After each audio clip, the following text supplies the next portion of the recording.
Halo pemirsa, jumpa lagi dengan saya Argo Pratomo Nugroho. Saya hadir ke ruang handphone dan smart televisi Anda.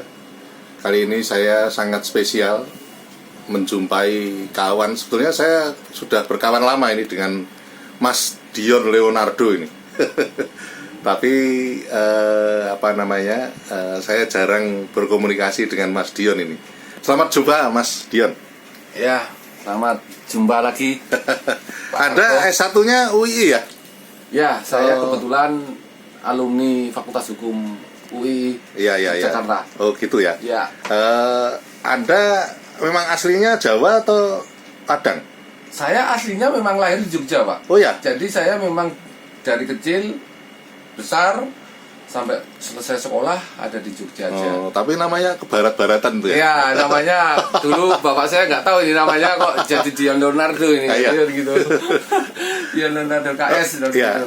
Oke Mas Dion, saya ingin bertanya kepada Anda sebagai seorang advokat. Saya dengar Anda sekarang sedang berperkara dan belum putus ya, yang berkaitan dengan dunia perbankan itu. Itu ceritanya seperti apa, Mas? Ya.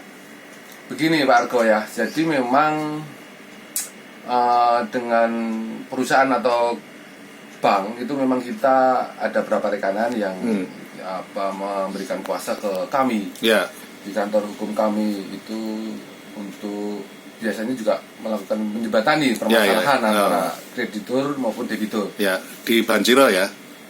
Iya, kalau kantor saya di Banjiro. Kemudian ada beberapa BPR itu yang kita diberikan kuasa untuk menangani permasalahannya. Ya dulu memang ada beberapa retender tapi sekarang BKS kita tangani seperti itu. Nah, sekarang ini yang belum putus itu yang saya dengar itu masih kesimpulan itu seperti apa, Mas? Ya, jadi memang ada perjalanannya perkara sebetulnya biasa. Permasalahan kredit macet kan begitu ya. Kemudian sudah berjalan berproses, memang debiturnya ada macet kredit. Gitu. Artinya kasus yang biasa sebetulnya ya. Kasus biasa. Sebetulnya kita dalam proses permasalahan seperti itu biasanya juga mengedepankan musyawarah, kesepakatan karena mediasi bagaimana proses pembayaran ataupun karena semuanya berawal dari perjanjian kredit kan gitu. Semuanya diatur kalau kita bicara keperdataan adalah pasal 1338 KUH Perdata. Jadi perjanjian itu sah dan mengikat bagi pihak-pihak dan sebagai undang-undang. Itu 1338 KUH Perdata. Biasanya berawal dari situ. Seperti itu. Kemudian karena sudah berjalannya waktu, kemudian mungkin terjadi macet kredit, otomatis pihak bank itu juga akan meminta dulu. Nah, angsuran kan gitu kan semuanya sudah terjadwal. Ada waktu, ada jumlah kan begitu. Ada kesepakatan yang harus disepakati antara kedua belah pihak. Tapi ternyata tidak disepakati. Nah, bagaimana proses penyelesaiannya seperti ini ya? Biasanya ada diundang di kreditur tersebut kantor misalnya begitu untuk bagaimana cari solusi permasalahannya kan karena tadinya itu kan hubungan trust antara kreditur dan kreditur kepercayaan akan tapi di perjalanannya kan kita tidak tahu karena usaha itu kan juga memaklumi kan naik turun kan begitu tidak semuanya bisa berjalan lancar misalnya namanya usaha kita tidak pungkiri seperti itu. Nah, biasanya kita jembatani untuk mencarikan solusi. Tapi di perjalanan juga karena sudah tidak bisa, otomatis juga ada langkah yang harus dipakai pihak bank misalnya untuk melakukan surat peringatan kan. Memberikan surat peringatan 1, 2, 3 kan gitu. Ada prosesnya, semuanya ada prosesnya yang harus dilalui.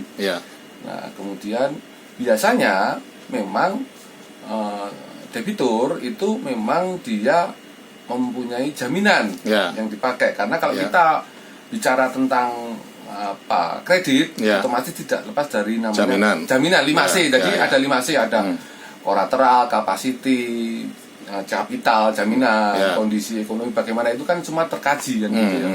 Ada dikajinya, ada prosesnya di situ. Nah, karena ada jaminan otomatis bagaimana jaminan ini untuk membayar hutang kan gitu. Kalau memang terjadi kemacetan, itu yang sebetulnya langkah terakhir yang biasanya dipakai lah untuk penyelesaian kan seperti itu. Nah, karena sudah ada surat peringatan, kemudian tidak ada pembayaran, otomatis biasanya juga akan dilakukan proses untuk kejaminan tadi. Jadi ada prosesnya lagi itu. Kemudian ada penilaian jaminan, kemudian proses nanti akan dibawa ke KPKNL untuk melakukan lelang dengan biasanya memakai eksekusi hak tanggungan. Jadi undang-undang hak tanggungan undang-undang HT, undang-undang nomor 4 tahun 96 kalau nggak salah. Undang-undang hak tanggungan. Ya itu semua diatur di situ, Pak. Bagaimana proses itu, kemudian juga ada peraturan Menteri Keuangan tentang proses lelang. Itu ada. Ada aturannya di situ. Nah, itu yang dipakai nanti, Pak. Sampailah nanti ke pemberitahuan ke debitur sendiri. Kemudian pengumuman ke harian surat kabar, itu semua terbuka untuk proses sampai lelang ya. Seperti itu, Pak. Oke, sampai di situ dulu Mas Dion. Nanti lain kali saya akan datang lagi karena terbatasnya waktu. Nanti setelah lelang itu nanti seperti apa nanti saya akan melanjutkan seperti itu. Oke. Siap. Terima kasih Mas Dion. Siap. Nah pemirsa, akhirnya saya Argo Pratomo Nugroho undur diri dari ruang handphone dan smart televisi Anda. Argo Pratomo Nugroho terus memberitakan Anda yang membijaksanakan. Sampai jumpa.